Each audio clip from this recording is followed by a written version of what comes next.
నమస్తే. శ్రీధర్ టీవీకి స్వాగతం. ఈ మధ్య అంటే 9వ తారీఖు జూలై ఆర్ఎస్ఎస్ అధినేత మోహన్ భగవత్ ఒక సమావేశంలో మాట్లాడుతూ 75 ఏళ్లు నిండిన వాళ్లంతా తమ పదవుల నుంచి తప్పుకొని కొత్త వారికి అవకాశం ఇవ్వాలి అన్నారు. విచిత్రంగా ఈ ఏడాది సెప్టెంబర్ నెలలో అటు మోహన్ భగవత్ కు ఇటు ప్రధాని నరేంద్ర మోదీకి 75 ఏళ్లు నిండుతాయి. ప్రధాని మోదీ పేరెత్తలేదు కానీ 75 ఏళ్లు నిండేది ఎవరు? మోదీయే కదా.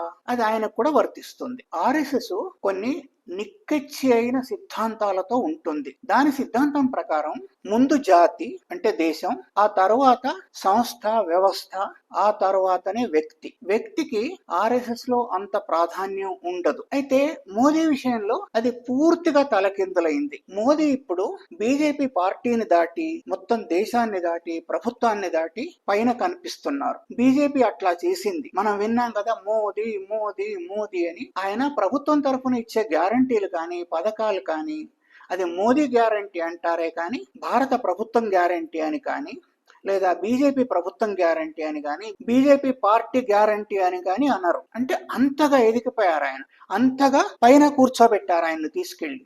అది ఆర్ఎస్ఎస్ సిద్ధాంతాలకు పూర్తి విరుద్ధం. అది ఆర్ఎస్ఎస్ కు నచ్చట్లేదు, మొదటి నుంచి నచ్చట్లేదు. వ్యక్తి పూజకు ఆర్ఎస్ఎస్ వ్యతిరేకం. మొన్నెవరో నటుడు చెప్పారు, ఆయన ఒకనొక దేశం వెళ్తే అక్కడ భారతదేశం నుంచి వచ్చాను అని చెప్తే ఎందుకు అడుగుతారు? పాస్పోర్ట్ లో ఉంటుంది. మోదీ దేశమా అని అడిగారు అని ఆయన చెప్పారు.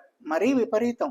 అట్లా ఎవరు అడుగుతారు? అవతల పరిస్థితి ఏంటో అందరికీ తెలుసు. నిజానికి మొదట్లో ఆర్ఎస్ఎస్ చెప్పింది అంటే అది బీజేపీకి శిలాశాసనం లాగా, శిరోధార్యం లాగా ఉండేది, తిరుగుంటది ఇంకా. అలాంటిది ఈ మధ్య నడ్డా బీజేపీ అధ్యక్షులు మాకు ఆర్ఎస్ఎస్ తో అవసరం లేదు అన్నారు. నిజానికి ఆర్ఎస్ఎస్ కార్యకర్తలు ఆర్ఎస్ఎస్ సీరియస్ గా పనిచేయనట్టయితే ఎన్నికల్లో బీజేపీ పరిస్థితి ఏమిటి? నిజానికి బీజేపీలో మొత్తానికి మొత్తం ఆర్ఎస్ఎస్ నుంచి వచ్చిన వాళ్లే ఉంటారు.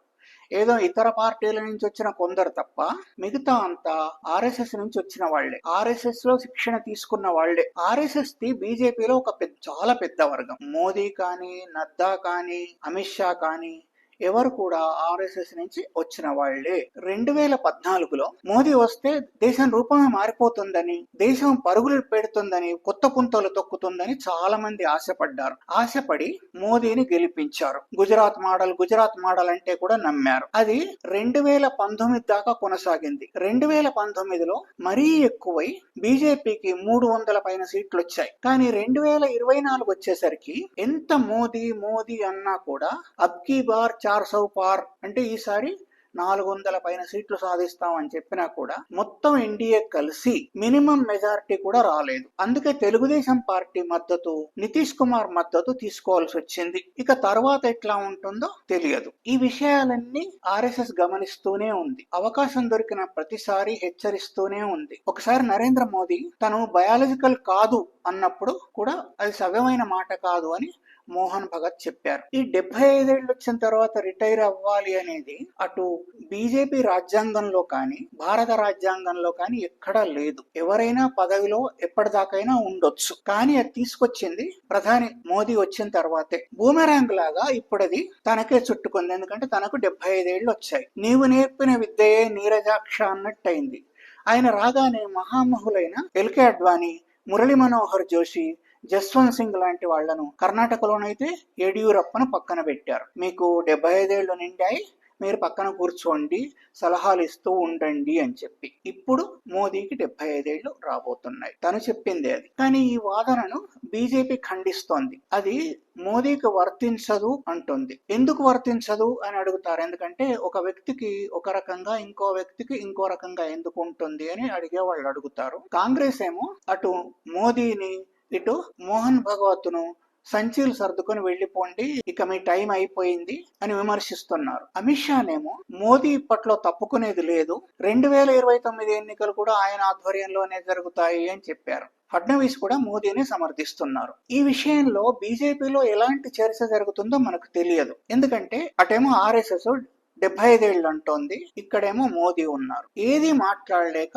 వాళ్ళు నిశ్శబ్దంగా ఉన్నారు. కానీ లోపల చర్చలు గాని ఒకళ్ళతో ఒకళ్ళు మాట్లాడుకుంటున్నప్పుడు గాని ఏదో ఒకటి మాట్లాడుకోకుండా ఊరుకోరు. అది మనకేం బయటికి తెలియట్లేదు. నిజానికి 75 ఏళ్ళు వచ్చాయి కదా అని చెప్పి మోహన్ భగత్ పదవి నుంచి తప్పుకున్నట్టయితే నరేంద్ర మోదీ పైన విపరీతమైన ఒత్తిడి పెరుగుతుంది. ఎందుకంటే అక్కడ ఒక ఉదాహరణగా ఉంటుంది. ఇదివరకే ఉదాహరణలు ఉన్నాయి, ఎల్కే అద్వానీని తప్పించడం అట్లాంటివి. ఇప్పుడు మరింత ఒత్తిడి ఎక్కువ అవుతుంది. నిజంగానే మోదీ తప్పుకుంటే మోదీ తర్వాత ఎవరు? దేశవ్యాప్తంగా ఈ ప్రశ్న ఉదయిస్తుంది, మోదీ తర్వాత ఎవరు అని. ఎందుకంటే మోదీకున్నంత పలుకుబడి బీజేపీలో మరే నాయకుడికి లేదు. కొందరు మరీ ఎక్కువ హిందుత్వవాదులు యోగి ఆదిత్యనాథ్ కావాలి అని అనుకోవడం, బయట కూడా కొందరు అనుకోవడం, పార్టీలోనే కాకుండా అది మొదటి నుంచి ఉంది. కానీ అది మోదీ తర్వాతే యోగి ఆదిత్యనాథ్ వస్తే బాగుండు అని. యోగి ఆదిత్యనాథ్ ను మోదీ గాని అమిత్ షా గాని రాణిస్తారా? కారులో కూడా కూర్చొనివ్వలేదు కదా, రాణిస్తారా వాళ్ళు ఉండగా? తర్వాత ఆయన మద్దతుదారులంతా రాణిస్తారా? ఆయన ఒక జాతీయ నాయకుడిగా కనిపిస్తున్నారా? తర్వాత రెండో పేరు వచ్చేది నితిన్ గడ్కరీ. అయితే నితిన్ గడ్కరీని ఈ పాటికే పక్కన పెట్టారు. ఆయనకు కావలసినంత విలువ ఇవ్వట్లేదు, మంత్రిగా చేస్తున్నారంతే. ఆయన కాస్త పార్టీలో ఉదారవాది. హార్డ్ కోర్ వాళ్ళెవరు ఆయన్ను ఒప్పుకోరు. ఒకవేళ పదవి కోల్పోవలసి వస్తే ఎట్లా ఉంటుంది మోదీకి స్పష్టంగా తెలుసు. కాబట్టి ఎట్టి పరిస్థితిలోనూ ఆయన పదవి నుంచి దిగిపోనే పోరు. చాలా మంది బీజేపీలో, అంటే ఆయనకు అంత బలం ఉంది పార్టీలోను బయట కనుక, ఆయన వెళ్లిపోవడం కూడా ఇష్టపడరు. ఆయన వెళ్లిపోయేది ఉండేది ఎన్నికలే నిర్ణయిస్తాయి. అప్పటిదాకా బీజేపీలో ఆయనకు తిరుగులేదు, ఆయనే కొనసాగుతారు.